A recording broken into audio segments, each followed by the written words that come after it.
Chast and Triggering. And for today's vlog guys ay i-share ko sa inyo ang aking naranasan about sa pagkakaroon ng anxiety depression. Nakagawa na ako nitong video guys, marami na ako nagawang video, and yes, paulit-ulit lang din po akong mag-share sa inyo sa aking naramdaman. Itong video gagawin ko po ay based on my own experience, and hindi po ito sabi-sabi lang o sabi ng kapitbahay or kaibigan. Ito po ay based sa aking experience. And way back 2018 guys, na nagkaroon ako ng depression. So until now, sariwa pa rin siya sa aking isipan. And guys, ang depression ay hindi joke. So sa mga taong nagtatawa, ginagawang joke, yung pagkakaroon ng anxiety ng isang tao or pagkakaroon ng depression, and paiba-iba yung ugali. Minsan masungit, minsan bigla na lang siyang nalulungkot o umiiyak. Tapos minsan may OA, ganon. So guys, please pakiintindi na lang po sila. Instead na pagtawanan natin, ay wag po natin gagawin yun. Kasi hindi natin alam kung ano yung pakiramdam nung may ganong sakit. Sa aking experience, sobrang hindi mo may paliwanag. Yung tipong, yung bigla ka nalang iiyak na wala namang dahilan, mo alam kung bakit, and yung pakiramdam na lungkot na hindi mo talaga may paliwanag, no? Sobrang bigat na dinadala mo. Yung ano siya hindi mabigat yung parang sobrang lungkot na hindi mo alam kung saan nanggagaling yung lungkot na yun.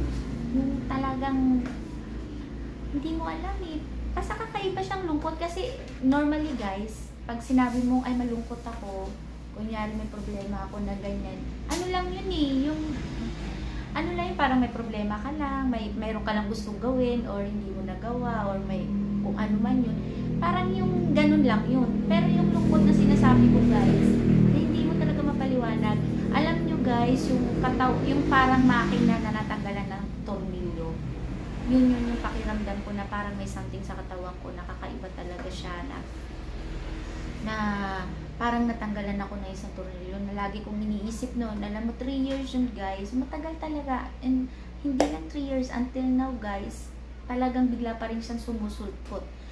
Alam mo yun yung pakiramdam na iniisip mo, kailan ba babalik yung dating ako, babalik pa ba yung dating ako, kasi parang iba talaga yung pakiramdam. So marami nang nagsabi na konting bagay lang ang OA ko na. Yung mga ganon, yung mga nag-iisip, yung mga tao, kasi ayoko naman na maranasan nyo para maramdaman nyo. So kung wala lang naman kayo magandang sasabihin sa tao na may ganong sakit, huwag na lang din kayo magsalita kasi hindi nakakatulong. So instead na pagtawanan nyo or ano, kasi kaya ako napagawa uli ng video about sa ganito guys, na nangyari kay Emma Atienza, na anak ni Titong Kim Atienza. So instead kasi guys, talagang mahirap. Alam ko yung mga basher, yung mga ganyan, yung OA. Minsan nga guys, gumawa ako ng video, kinomentan pa ako, sinabihan pa ako. Yung sabi ko, hindi ako makatulog. Kasi kasama talaga sa pagkakaroon ng depression, hindi ka talaga makatulog, talagang hindi nagiging normal yung katawan, iba nga hindi kinakaya, nagiging crazy, iba nga ganyan, nagpapakamatay. So kailangan talaga labanan mo. So may time pa guys na dumating pa sa point na may nag-comment sa akin na kulang ka lang sa kulang ka lang sa kanpot, yung mga ganun, yung bastos pa dahil di daw ako makatulog, or basta kung ano-ano mga words na mga comments sa akin, natanggap ko yan. Pero guys, maniwala kayo sa hindi guys, hindi nyo kailangang maranasan para maranasan yung nararamdaman ng isang tao. Kasi minsan OA talaga guys, totoo OA. Alam mo, hanggang ngayon kapag talagang naaalala ko, naiiyak pa rin ako. At kahit hanggang ngayon guys, kahit na ilang taon na yung lumipas, depression is real talaga guys. Bigla na lang yung sumusulpot sa katawan natin. Hindi natin yung gustong mangyari. Ayaw natin yan, pero nangyayari sa biglaang minuto lang. Bigla na lang sumusulpot niya sa katawan natin, na bigla tayong para tayo nasasaniban na bigla kang malulungkot malalim na lungkot na hindi mo alam kung saan ang pinanggagalingan. Tapos, malalamig ka. Kasi kapag ikaw ay may depression guys, kasama na si anxiety and si panic attack. So, kahit na nagagamot ka guys, sumusulpot pa rin talaga siya. And yun nga talaga guys, huwag natin gawing biro yan. Share ko lang sa inyo. Sa lahat ng akala nila OA, hindi po yan OA guys. Ang hirap ipaliwanag sa inyo. Ayaw natin yan maramdaman nyo para lang maramdaman nyo yung isang tao na nagdadanas ng ganyan. Hindi natin yan gusto guys. Ako man sa sarili ko, ayaw ko yan guys. Pero oo, marami nagsasabi OA, hindi totoo, ganun. God knows guys kung gaano kahirap ang merong ganyan sakit. Paliwanag sa akin ng doktor about dyan sa sakit na yan. Ito yung mga problema kung ba tayo dinadapuan ng anxiety depression. Ito yung isip ka ng isip ng mga problema. So parang na-anxiety ka. Yun na yun, anxiety pumapasok. So after na anxiety, nadi-depress ka na. Ang nangyayari dyan guys, hindi porket nagkaroon ka ng problema ngayon, ayan ang explain sa akin ng doktor nung nagpa-doktor ako. Hindi porket na naka-experience ka ngayon ng ganyang sakit. Hindi porket naka-experience ka ng problema ngayon, bukas magkakaroon ka na ng anxiety or depression. Hindi ganun guys. So, it takes time, year talaga. Ako, tinanong nga ako about sa work ko, kung anong trabaho ko. Masayahin naman yung work mo kasi entertainment ako eh.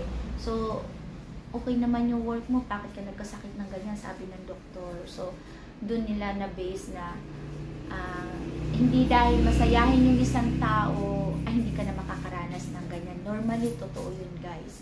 Kung sino pa yung masayahin, sino yung akala mo hindi dinadapo ng problema kasi pala kwento, masayahin naman, pa-smile. Yung pang nag-hide talaga totally ng problema. Ako naniniwala sa ganun talaga guys. And kapag nagkaroon ka ng problema ngayon, bukas magkakadepresyon ko na, hindi guys. Take time. A year, sabi nila, mag-iipon-ipon lang yan. Sabi ng doktor, mag-iipon-ipon lang yan. Mag-iipon-ipon, iikot-iikot hanggang sa boom, ayan na. Lalo na sa panahon ngayon guys, ang hirap na kasi pabata ng pabata yung mga nagkakasakit, nawawala sa mundo. So, ang hirap, para lalo ka magkaka-anxiety pag-iisipin mo. Kaya nga, sabi nila, enjoy life lang. Pero minsan, hindi mo naman ma-enjoy kapag may something sa katawan mo, diba? Kahit nasabihin, minsan, a-advisean ka, ang ay a-advise sa'yo, wala yan, okay lang yan, nilipas lang yan, kaya mo yan. Oo, tama naman din talaga yun. Pero nakakainis. Ako naiinis minsan. Bakit? Bakit ako naiinis? Kasi, nasasabi mo yan kasi wala ka kasing nararamdaman, kagaya ng ganitong pakiramdam. Nasasabi mo yan kasi hindi nangyayari sa'yo. Instead na parang nakatulong yung advice, totoo man, parang lalong nakasakit pa ng puso. So, yun lang guys. Next time, share ko ulit sa inyo guys yung mga treatment na ginawa ko, paano ko nalabanan, paano lahat. And actually guys, may mga videos na ako na nagawa niyan. Sa mga hindi pa nakapanood guys, marami akong videos na mga nagawa na niyan. And i-rewind ko lang i-remind din sa mga nagkakaroon na ganito. Laban lang tayo guys. Alam ko mahirap. Alam kong hindi madali ang pinagdadaanan natin, pero yun nga, pray lang talaga. Kailangan natin ng faith. And yes, sa mga hindi naman nakaranas nito, please wag nyo na lang po. Kung hindi man kayo, kung wala man kayo magandang sasabihin guys, huwag na lang kayo magsalita ng mga any comment na hindi nakakatulong. Kasi ayaw nating maranasan nyo muna bago nyo maramdaman kung ano yung nararamdaman natin. Kasi mahirap kasi i-judge mo yung isang tao dahil sabi mo, arte naman, napakasimpleng bagay lang nito. Ang OA, nagtitili na, nag-iiyak na, nagsisisigaw na. So, hindi ganun yun guys, hindi yung maliit na bagay, yung kunyari, nagulat ka lang. Ang impact sa'yo, parang ganun lang. Pero dun sa taong may ganung sakit, halos ikakamatay niya yan. Totoo man yan guys, kasi ako talaga mismo sa sarili ko ay danas ko yan. So, sa ngayon yun lang muna ang i-share ko sa inyo, and next time i-share ko uli sa inyo yung aking mga treatment and paano ko to nalabanan, and saan to nagmula, lahat na siguro i-share ko na lang ulit sa inyo next time. So, thank you so much guys for watching, and sana nakatulong yung video ko na to ng bahagya sa mga kagaya natin, mga nagsasuffer ng anxiety, depression with panic attack.